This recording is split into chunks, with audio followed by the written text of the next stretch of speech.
ഒരു ചക്ക അടയാണ് ഉണ്ടാക്കാൻ പോകുന്നത്. ഇതിപ്പോൾ പഴുത്ത ചക്ക, ശർക്കരപ്പാവ്, നാളികേരം, കുറച്ച് ജീരകം ഇത് റെഡിയാക്കിയിട്ടുണ്ട്. ഇത് അടയ്ക്കുള്ള മാവ് തയ്യാറാക്കിയിട്ടുണ്ട്. ഇനി നമ്മൾ ചക്കേനെ പൊടി പൊടിയായി മുറിച്ച് ശർക്കരപ്പാവും നാളികേരും നന്നായി അടയ്ക്ക് സാധാരണ നമ്മൾ വഴറ്റുമല്ലോ, അങ്ങനെ ഒരു ചീനച്ചട്ടിയിലിട്ട് വഴറ്റി അത് റെഡി ആകുമ്പോൾ ഒന്ന് ഡ്രൈ ആവുന്ന സമയത്ത് നമ്മൾ കൊത്തി എരിഞ്ഞ അട അതിൽ ചേർക്കും. കുറച്ച് ജീരകവും ചേർക്കും, ലേശം ഉപ്പും കൂടെ ചേർക്കും കേട്ടോ. എന്നിട്ട് നമ്മൾ സാധാരണ ഇല വാട്ടിയിട്ട് അതിൽ അട ഉണ്ടാക്കുന്ന മാതിരി അരി പുരട്ടിയിട്ട് ഈ ചക്കക്കൂട്ട് വെച്ച് ആവിയിൽ വേവിച്ചെടുക്കുക. ഇതാണ് ഉണ്ടാക്കാൻ പോകുന്നത്. ഇപ്പം നമ്മൾ ഇലയടയ്ക്ക് ആദ്യമായിട്ട് നെയ്യാണ് ഇത് നമ്മുടെ പാനിൽ ഇടുന്നത്. അതിപ്പോൾ ഒരു 2 സ്പൂൺ നെയ്യ് ഞാൻ ഇട്ടിട്ടുണ്ട്.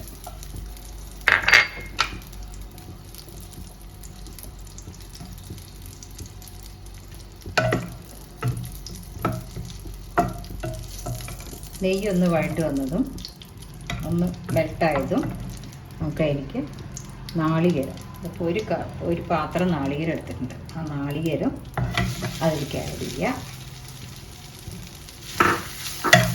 നാളികേരത്തിൻ്റെ വെള്ളം ഒന്ന് വെക്കണം. ആ നെയ്യിൽ കൂടെ ഒന്ന് ചെറുതായിട്ട് റോസ്റ്റ് ചെയ്തെടുക്കാം. ചെറുതായിട്ട്, വല്ലാതെ ഒന്നും വേണ്ട. പക്ഷെ നമുക്ക് ഈ ശർക്കര പാവൊക്കെ ഒഴിക്കുമ്പോൾ റെഡിയാവും.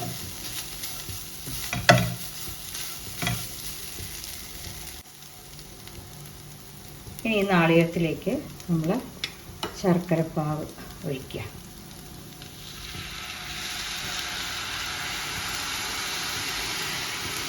കുറച്ച് ഒഴിച്ചിട്ടുണ്ട്. നമ്മൾ നാളികേരം ഇളക്കിയ ശേഷം അത് നോക്കാം, മതിയോന്ന് നോക്കാം.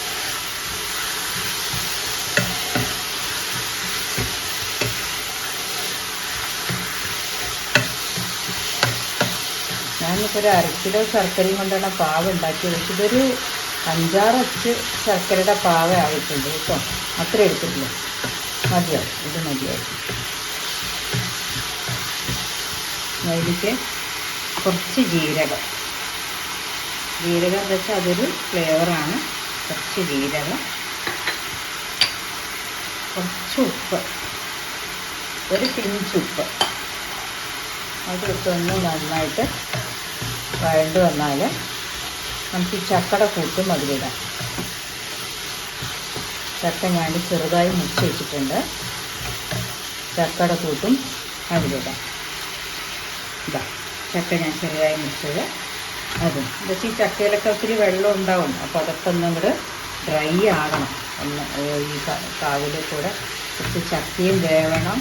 നാളികേരം, ശർക്കരപ്പാവിൽ ചക്കയും നാളികേരം ഒക്കെ നല്ല വെന്ത് കിട്ടണം. ഒരു 10 മിനിറ്റ് പണിയുണ്ട്. അതിങ്ങനെ ഇളക്കിയിട്ട് ഒരു മയത്തിലാവാൻ കുറച്ചൊന്ന് കൂടി വരണം. അതുവരയ്ക്ക് ചെറുതായിട്ട് പണിയുണ്ട്.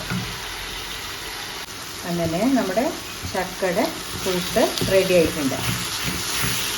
ചക്ക ചെറുതായി മുറിച്ചതും ശർക്കര, ജീരകം, നാളികേരം എല്ലാം നമ്മൾ ആ ഫ്രൈങ് പാൻ വെച്ചിട്ട് കുറച്ച് നെയ്യ് ഒഴിച്ചിട്ടാണ് ഇതൊന്ന് ടോസ്റ്റ് ചെയ്തിരിക്കുന്നത്. ഇനി നമ്മൾ ഇലയുടെ പരത്തുന്ന മാതിരി റെഡിയാക്കാം കേട്ടോ.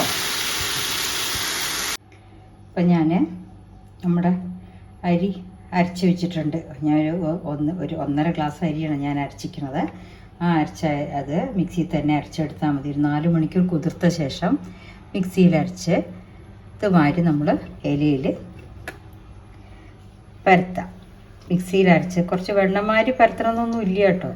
കുറച്ച് ഇതങ്ങനെ വട്ടത്തിൽ നമ്മൾ ദോശ പരത്തില്ലേ, അതുമാതിരി ഇങ്ങനെ ഇല വാട്ടിയാൽ പിന്നെ നമ്മൾ ഇലയിലൊന്നും തേക്കേണ്ട ആവശ്യമില്ല.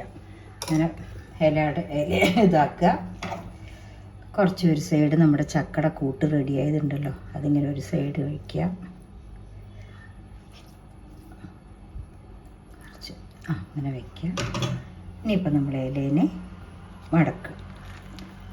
ഇതുപോലെ എല്ലാ ഇലയും റെഡിയാക്കിയിട്ട് ഇഡ്ലിച്ചെമ്പിലോ അല്ല സ്റ്റീമറിലോ വെച്ചിട്ട് നമുക്ക് വേവിച്ചെടുക്കാൻ പറ്റും.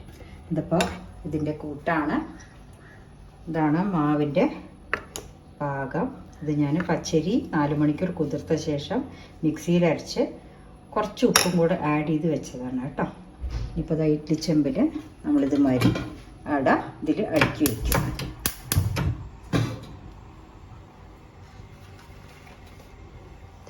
ഇതുപോലെ ഒരു 1-2 അട, അങ്ങനെയല്ല, കുറച്ചും കൂടെ അടുക്കി ഒതുക്കി എടുത്തിട്ട് ഇതുമാതിരി അടച്ച് 10 മിനിറ്റ് കഴിഞ്ഞാൽ വെന്ത് കഴിഞ്ഞാൽ എടുക്കാം.